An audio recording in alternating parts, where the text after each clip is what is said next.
Alors, Pierre, on se retrouve 2 ans plus tard. 2 ans plus tard, oui. C'était en 2016. Hein. 2016. Toi, t'étais venu au mois de mars ou... Non, au mois de novembre. Au mois de novembre 2 ans pile poil. Ah ouais, ok. Il y avait Jean-Louis, il y avait... Il y avait Jean-Louis, il y avait Rock comme Canadien. Ouais. Qu'est-ce qu'il y avait comme Français? Il y avait à peu près... Ah, c'est l'époque où il y avait Philippe aussi. Philippe... Le jeune Québécois. Oui. Lui, il s'est marié. Lui, il s'est marié. Il s'est marié, oui. Jean-Louis s'est marié. Jean-Louis s'est marié, oui, je me souviens. Rock, ça n'a rien donné. Il voulait revenir d'ailleurs. Il y avait qui? Il y avait... Ah oui, il y avait Antoine aussi. Antoine. Je vois plus exactement, parce que moi j'avais surtout... Un agriculteur là. Ah non, mais j'étais pas là moi. Non. J'étais pas là, puisque lui, il est venu après. Il est venu après, Antoine. Alors cette semaine, déjà toi, il y a ton cas personnel, tu as fait 2 rencontres. Oui. Non, tu vas faire ta deuxième rencontre. Oui. Puis ta première rencontre, ça s'est très bien passé. Oui, ça s'est bien passé. Alors en revanche, j'ai pas pu obtenir un second rendez-vous parce qu'elle est tombée malade. Donc nous sommes en communication, mais ça va être différé. Vous restez en contact? Oui, on reste en contact. Ok. Et puis cet après-midi. Mais en fait, toi, tu as surtout occupé ta semaine à aider les gens, quoi, en fait. Oui, enfin, mon cas personnel était, je dirais, est passé en second plan. C'était organisé comme ça, je veux dire. Donc, le but, c'était d'encadrer ce groupe qui était assez important. Ouais. Et puis, d'essayer d'être un peu dans les cuisines et au cœur de l'action. Ouais. Pour aider ceux qui le souhaitaient à gérer les problèmes quotidiens qu'ils pouvaient rencontrer. Donc ça a été... il y a un groupe qui est vraiment très intéressant, super, chacun avec sa personnalité, son historique, son caractère. Mais c'est tous des mecs bien et ça, une confiance petit à petit s'est établie. Et on partageait de plus en plus. Ils partageaient avec moi leur démarche, et moi j'essayais au fur et à mesure de les guider. Ouais. Donc alors si on regarde un peu la liste des personnes que tu as le plus aidé, il y a Dany. Dany, oui. Aidé, ouais. Qu'est-ce que tu pourrais dire de l'aide que tu as apportée à Dany? Alors Dany, c'est un type qui est souvent un petit peu débordé par ses émotions, et lui, son problème, le problème le plus important qu'il fallait gérer, c'était son succès. Bizarrement, ça ne devrait pas être un problème, mais dans son cas, c'était un problème parce qu'il a eu tellement de réponses positives et de rencontres qui lui semblaient être des rencontres intéressantes qu'il a fallu faire un choix. Et donc là, on a passé beaucoup de temps à se poser les bonnes questions de manière à ne pas faire d'erreur. Savoir quelle était la femme la plus potentiellement la plus compatible pour lui, compte tenu de sa situation. Il est au Canada, il vit quand même dans une maison très confortable mais un peu isolée, à la campagne. Donc il fallait prendre en compte ce critère pour faire un choix avec une femme qui accepterait ce genre de situation. En plus, il désire avoir des enfants, et il lui faut aussi une femme qui soit compatible avec son propre caractère. Donc on a étudié tout ça du mieux qu'on pouvait, et je crois que les choses se sont petit à petit affinées pour arriver à faire un choix qui, j'espère, va être judicieux. Ouais. En tout cas, on va le savoir bientôt. Oui, c'est vrai. Tout à fait. Alors il y a Bruno aussi qui est... donc lui c'est une tête, hein, c'est un monsieur qui est... je ne savais pas moi, qui est maire de sa commune, chargé de scientifique et juge aussi. Ah ouais, lui il a beaucoup d'activités, c'est un homme qui a, comment dire, sur le plan de la formation, c'est du high level. Et lui aussi on a beaucoup discuté parce que quelle que soit la personnalité des hommes qui rentrent dans cette démarche-là, à un moment donné, avec les rencontres qu'ils font, l'ascenseur émotionnel, à un moment donné, il y a une période de flottement où ils perdent tous les pédales. Et c'est là où il faut, comment dire, arriver à faire baisser la pression, garder son calme et pas, comment dire, avoir des réactions qui seraient inappropriées ou épidermiques et qui pourraient compromettre une relation. Donc, mais ça c'est pour tous, hein, ils sont tous passés à travers non, ils sont passés dans la tempête et donc c'est ce moment-là où il faut... Où ils y sont encore. Où ils y sont encore, c'est ce moment-là qu'il faut gérer. Ouais. Mais il faut le gérer et s'ils n'ont personne à qui se confier, s'ils n'ont pas un support à ce moment-là, je pense que leurs chances de réussite sont plus réduites. Et c'est vraiment... et tout s'y passe, hein, je veux dire, il n'y en a pas de plus malin que les autres. Hein. Il y a un moment donné où parce qu'ils ont trop de succès, ou parce qu'ils n'en ont pas assez, ou parce que X raison que ce soit, ils sont nerveux, ils sont là pour la bonne cause, donc forcément il y a une tension, c'est important, ils jouent une partie de leur avenir. Et donc on a le cœur qui bat et c'est vraiment pas le moment où on est le plus lucide dans sa vie, donc il faut être assisté. Ouais, dans le cas de Bruno, tu me disais hier que par exemple, lui il a 66. Oui, c'est cet ordre-là, oui. Et il veut avoir un enfant et donc il avait même pas demandé à la femme. Oui, alors c'est très drôle, pourtant alors lui il est assez organisé, cartésien. Et son projet de vie, parce qu'il n'a pas eu encore la chance d'avoir un enfant. Et donc il a choisi des profils dans ce sens-là. Mais il y avait certains profils de femmes où, comment dire, ce n'était pas spécifié de façon claire. Et donc il faisait des entretiens qui lui semblaient plus ou moins intéressants, mais systématiquement il oubliait de poser la question fondamentale, c'est est-ce que tu veux avoir des enfants ou encore des enfants si la dame en avait déjà. C'était un exemple assez marrant parce que aussi bien préparé qu'il était, aussi cartésien qu'il était, il oubliait de poser la seule question fondamentale et qui était le noyau dur de sa future relation, c'était avoir un enfant. Ouais. Donc pour bien montrer que c'est un moment où on n'est pas de la plus grande des lucidités. Oui, surtout pour lui qui est quand même quelqu'un d'assez... avec des grandes responsabilités. Oui. Mais ce matin, je l'ai vu en coup de vent au petit déjeuner et il me disait que finalement, sa rencontre d'hier, c'était vraiment sa favorite. Hein. Oui, alors le hasard fait qu'il n'y a pas d'ordre préétabli dans les rencontres. Hein. On les rencontre un petit peu en fonction des possibilités de chacun. Et c'est un drôle de bazar à organiser, hein, faut dire ce qui est. Enfin, c'est pas moi qui m'occupe de cette machinerie-là, mais... d'ailleurs, les hommes ne se rendent pas exactement compte de ce que c'est d'organiser, parce qu'il faut s'adapter, changer les horaires, un tel veut rencontrer à telle heure, un tel peut plus, enfin bon, c'est vraiment de l'équilibrisme. Et les rencontres, en fait, on les fait de façon aléatoire.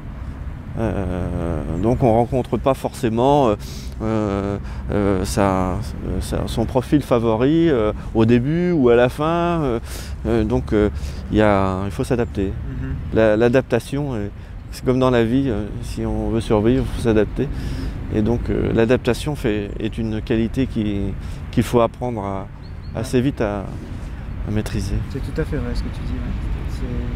C'est Borislava, Tatiana et Ina qui travaillent comme des malades pour organiser. Puis ça commence à peu près 2 semaines à 3 semaines avant le voyage. En fait. Là, je rends hommage un peu aux femmes de l'ombre, parce que là, les hommes à 100% ne se rendent pas compte de ce que ça suppose, et eux, ils sont un peu la tête dans le guidon, ils suivent leur chemin, et des fois, ils peuvent avoir des réactions d'incompréhension ou d'énervement, parce que ça se passe pas tout à fait comme ils veulent, et donc il faut apprendre à garder son calme et comment dire, tous les problèmes se résolvent, et avec un petit peu de bonne humeur et de sens de l'adaptation, tout se passe bien. Ouais.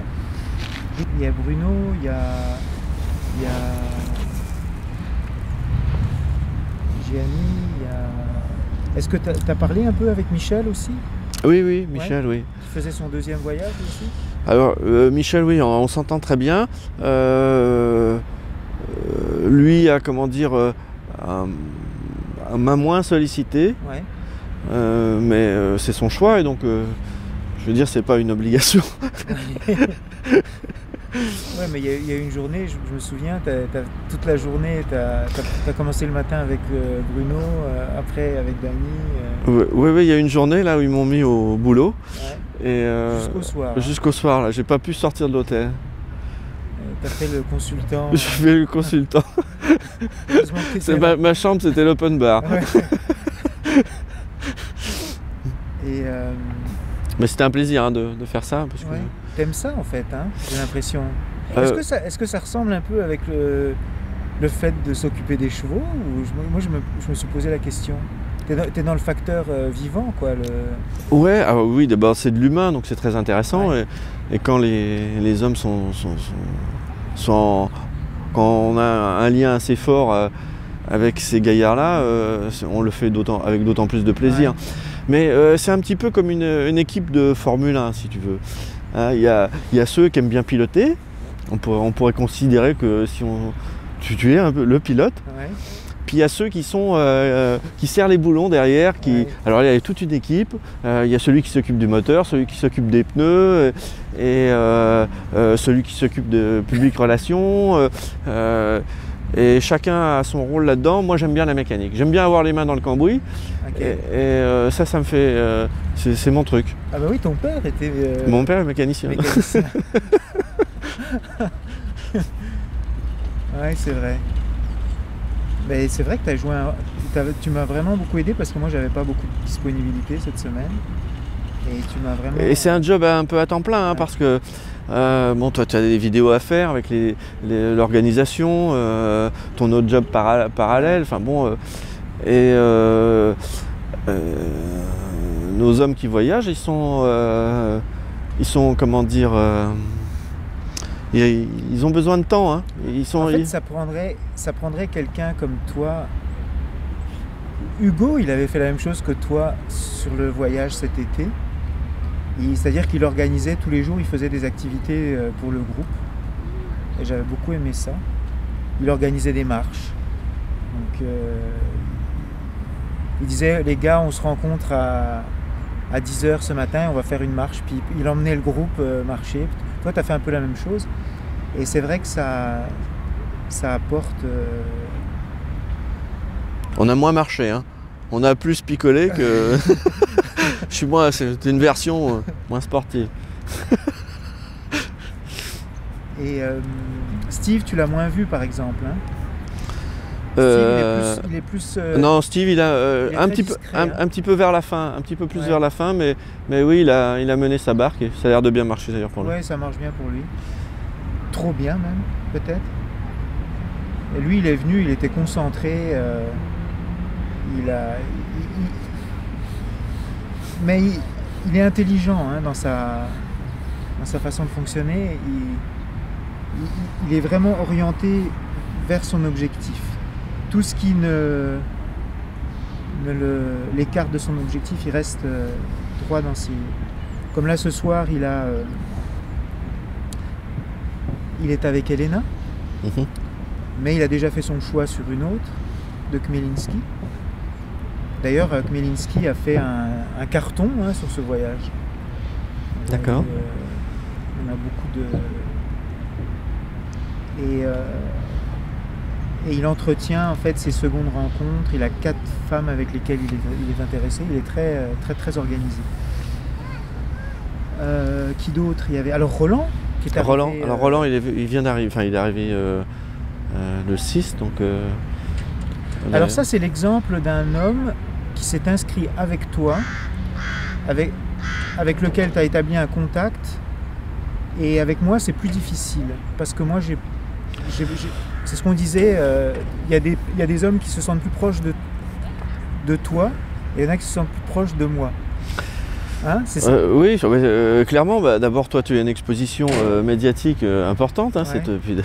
T'es le patron, hein, puis je veux dire c'est toi qui fais les vidéos depuis toujours, donc à travers tes vidéos tu établis un lien de confiance avec tous ceux qui s'inscrivent. Moi j'ai une exposition médiatique, en tout cas jusqu'à présent, qui était plus discrète, donc les gens ne me connaissent pas. Certains ont besoin d'un contact en France, d'un contact téléphonique. Ils ont besoin de proximité, donc ils passent par moi. Et puis il y a aussi, comment dire, et ça, ni toi ni moi on y peut quelque chose, des compatibilités plus importantes des fois avec toi ou avec moi, et donc ils se dispatchent entre nous deux.